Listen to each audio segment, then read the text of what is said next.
go. Welcome to the Bronx. Yeah, One, to the Bronx, man. 2, 3. Welcome to the Bronx! Welcome to the Bronx.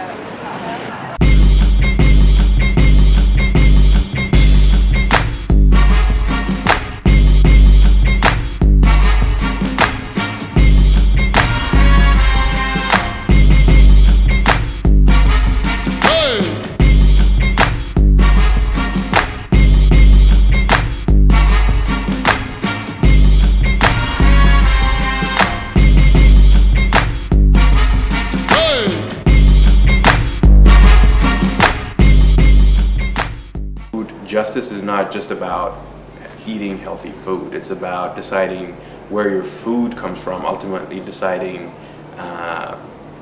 it's really about democracy, right?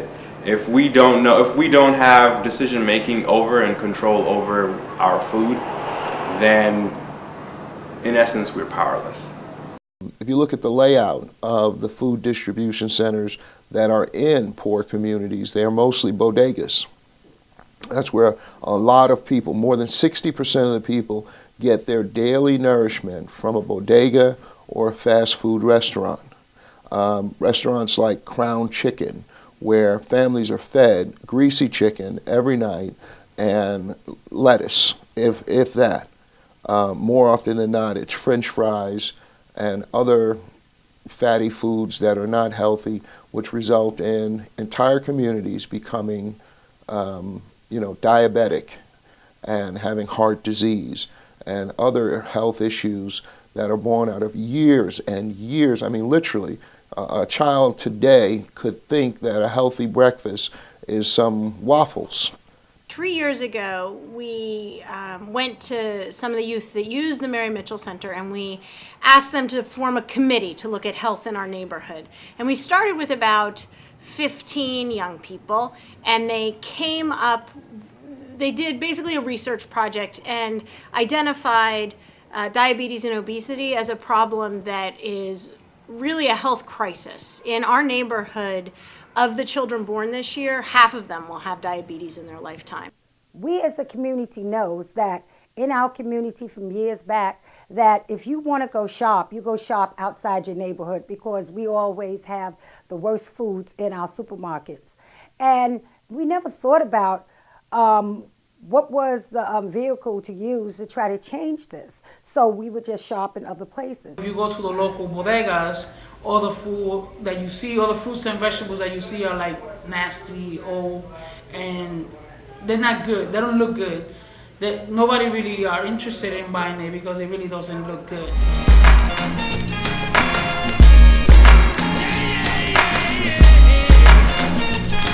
Look here in this borough of the Bronx. How many Whole Food stores are here? How many Trader Joe foods are here? Okay, so let's look at the economics and the racial barriers that are having. And when people look at the South Bronx, they look at us as deficits. They look at a population of people who are ignorant, not well informed, don't care about produce, can't afford high quality food. So what they figure is that we're inundated with bad healthy choices, inundated with junk food. But if they look at the history of a lot of Black and Puerto Rican people, our history is from farming. We grew up with the land, getting fruits and vegetables from the land. As a population, we spend billions and billions of dollars across this nation on food and clothing. So for people to look at us as poor people, that's a misnomer. A lot of it, the economics, is racially motivated. And if you look at the numbers and look at the amount of fast food restaurants that are in our neighborhood versus health food stores versus hospitals, you see that's a problem. Okay, somehow the farmers need to get down there and talk to people and come into these community groups, talk to clubs, talk to church groups. I think that the average person, the average consumer, is really interested in where their food comes from. And whenever a farmer steps out and makes a presentation, gives a talk about what they do on their farms, there always seems to be a lot of interest. But it takes the farmer's time and distance. I mean, I'm 6.5 hours from New York City, but that's what it's going to take, is people coming out and talking directly to farmers, or farmers going to see the consumer. Clearly, we have more food than we need in New York City, where there are a glut of 28-year-old stockbrokers. Lots of food there. This is not something that should just be subject to market forces. This is something where we should have the public option. We got to take care of each other. We got to feed our children. So 6 years ago, the community gardens in our neighborhood got together and we started a farmers market. So this is our 6th year. Also, we have now a food co-op in the South Bronx, and we also have an urban farm. So there are grassroots organizations that have not been sitting down idly letting this happen, but really have gotten together to try to do something about the disparity in terms of health and food.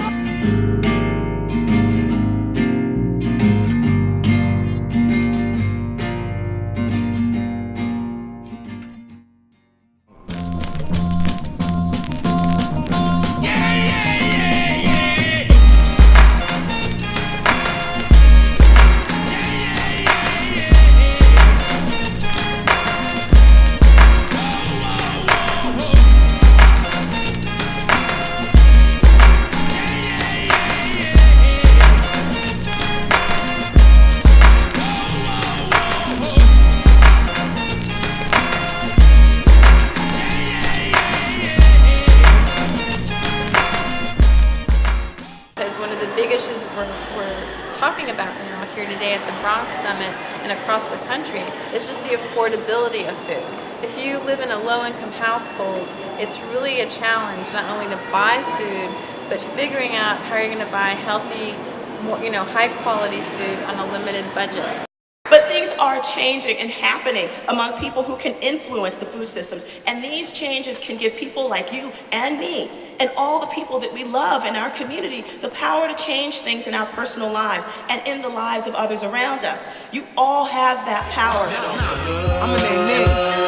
Did you diet, key food, and Pathmark, y'all better step your game up too. Later.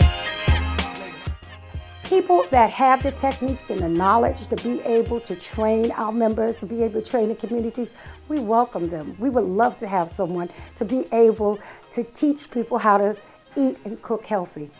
That's what we need from the community. The community outside, we embrace. We want them to come and show us how to eat healthy so we can live longer.